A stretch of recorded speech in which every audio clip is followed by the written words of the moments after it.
Yun na, gumising na. Kunwari lang naman. Hindi na ako'y bumangon na.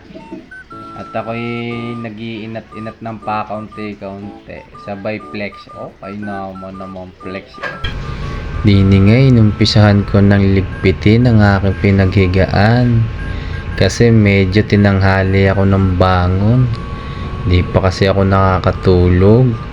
Kaya hindi ko sinasabing ako'y bagong gising. At dito nga, tiniklop ko na yung aking kumot. At ang aking hinigaan na iniwan sa amin ng aming kaibigang umalis na at umuwi na sa kanila. At dito, pinasok ko yung aking charger at yung aking kumot. At diyan nga, ako'y kumuha na ng toothpaste ng aking ka-boardmate. Hindi man lang nagpaalam kasi wala naman kasing tao dyan mga oras na yan. At dito nga, nag-toothbrush na ako. Kahit hindi naman ako nagtutoothbrush tuwing umaga. Medyo pinasport ko na lang ng konti yung paghihiso ko kasi medyo nagmamadali din ako. Kasi wala pa akong gising. Ay, wala pa akong tulog niyan. 24 hours. Lulong yan. Charot lang. Mga judgmental talaga kayo. Naghihiso lang naman ako. Kasi nga, ching ching. Diyan nga, nagilamos na ako. Medyo mabatalsik ang tubig. Pero okay lang yan. Kasi okay na ako. At hawak mo na sa puwit. Diyan nga, kinuha ko na yung aking aalmusalin. Siyempre, cup noodles lang yan mga dol. Ito, mag-iinit muna ako ng tubig. Hindi na kasi ako nakalabas kasi medyo tinanghali ako ng bangon. Hindi tinanghali ng gising. Ano ba talaga yun? Bakit laging hindi ka natutulog? Dito nga sinaksak ko na at ako na may magbababa. Hindi nga pinuntahan ko na yung aking isang pares ng sapatos na ginamit ko nung nakaraan nung naglakwatsa ako. Inabot lang naman kasi ako ng malakas na ulan at napadaan sa maputik na daan. Kaya ito. At yun, napasobra pa nga ang tubig. Dito naman, mambuburaot na ako ng sabon. Pero syempre, babalik ko naman yan pag meron ako. Ngayon lang, tinatamad lumabas ang peg. Diyan nga, binabad ko ng kaunti. At ako'y mamaya-maya, pagkababad, babalikan ko na yung aking iniinit na tubig. Ayan, medyo pinabubula ko lang naman ng kaunti. Para bago ako umalis, ay mabula. At yan nga, binubuksan ko na yung aking cup noodles na jampopong na galing pa yan sa EB din. Yung huling laman ng ID ko, pinagbibili ko ng groceries na siyang ginagamit ko ngayon. Nag-resign na kasi ako sa EB din kasi may pupuntahan ako.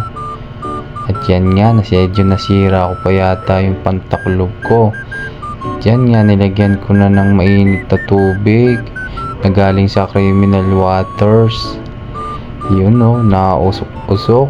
Pero syempre, bababad ko muna yan ng kaunti para medyo maluto. At nilagyan ko ng pabigat kahit medyo ako na pala yung pabigat. At dini nga, isiningit ko pa ang sarili ko. Sa bagay, sanay naman ako ipagsiksikan ng sarili ko sa taong hindi ako gusto. Aroy, humugot ang kupal. At yan nga, umupo na ako kasi medyo luto na yung jampong.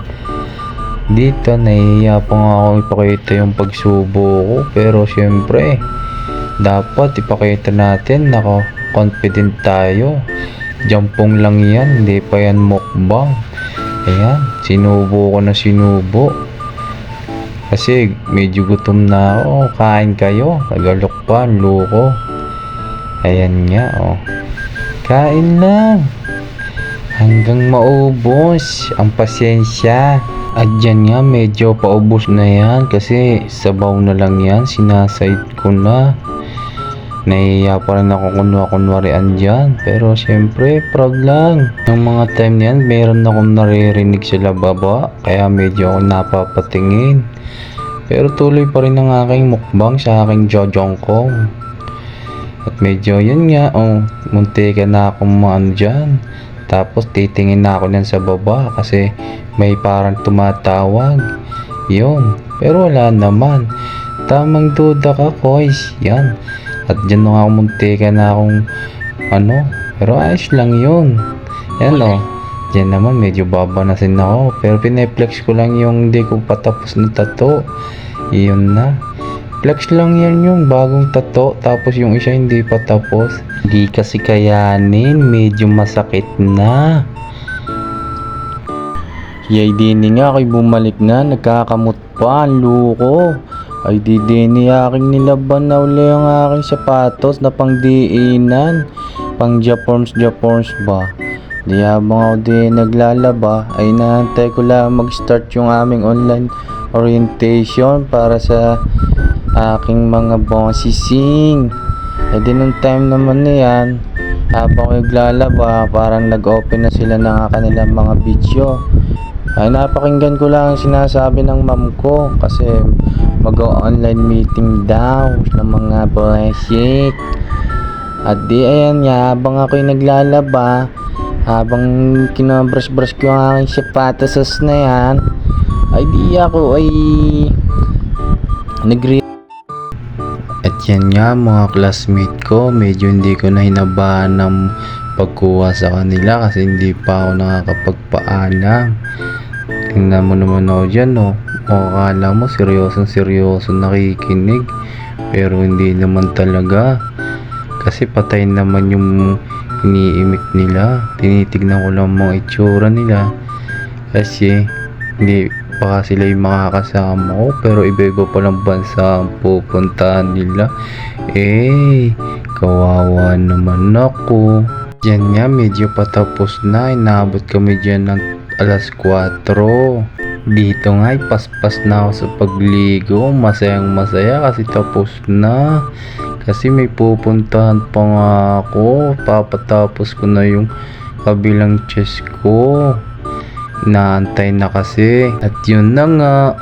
Fresh na fresh. Galing banyo. Ang bilis. Parang nagbusisi lang or para namang nagbasa lang ng box si Master. Pero joke lang. Naligo talaga ako. Lagayak muna.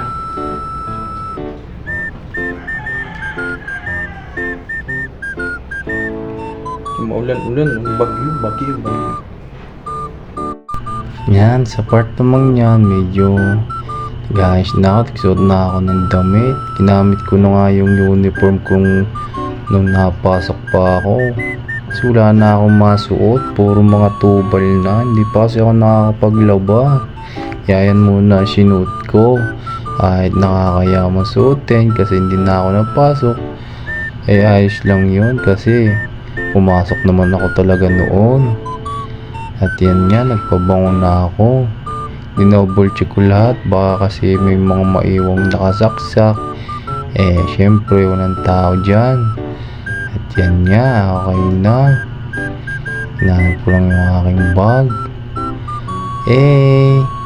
Yung papopogi lang na kaunti kahit di pogi. Outfit check. Geng naulan. Hello guys,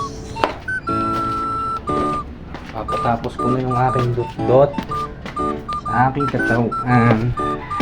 Nang ito'y matapos na ako sa turbina. Suot ko na yung aking uniform nung napasok at wala na akong damit, puro tubal gawa ng naulan. Didini nga ay paglabas ko naman ay tila aba, ako kasi kakain niyan at ako'y tatawid, gutom na. Didini naman ay kakataos ko nang kumain, ako na may ayaw pa alisin. Hindi mo maaari at ako'y gagabihin. Nung huling uwi ko inabot ako ng alauna siya wala kang masakyan nung ang oras na yun. Mahirap inang. Didini nga ako'y nakasakay na ng jeep. Malabo ang una. Testing sa gilid. Ayaw, napahapyawan Tapos biglang gulatin kami yan. Mga itlog ay inako pa. Ididini nga ako na dito na sa studio ni Boss Genrek. Shoutout nga pala kay Boss Genrek na nagtattoo sa aking full chest. At nag-edit ng iba. Ay di yan at piniplex ko lang ang kanyang mga certificate. Ay di din na natatapos ang lahat.